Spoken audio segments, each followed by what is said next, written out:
Γεια σου. Μπορείς να λύσεις κάτι από στατιστική? Μη φύγεις.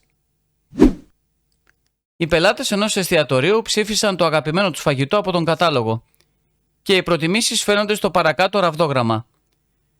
Πόσο της 100 των πελατών ψήφισαν φαγητό μη φυτικής προέλευσης?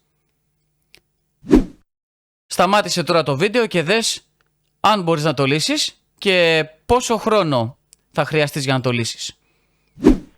Το πρώτο πράγμα που πρέπει να κάνουμε εδώ, και το 90% των μαθητών κάνει λάθος, είναι να βρούμε πόσο είναι συνολικά οι πελάτες που ερωτήθηκαν. Οπότε προσθέτουμε στρατηγικά και πρακτικά τους αριθμούς.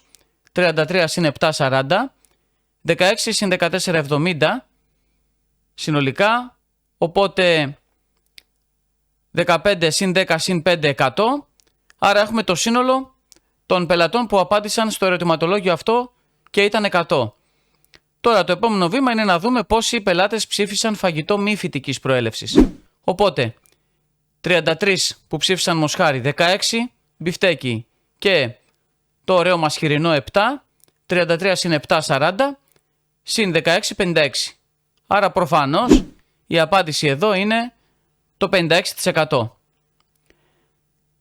Άσε τους τύπους στην άκρη, σκέψου απλά και πρακτικά. Θα σε δω στο επόμενο επεισόδιο.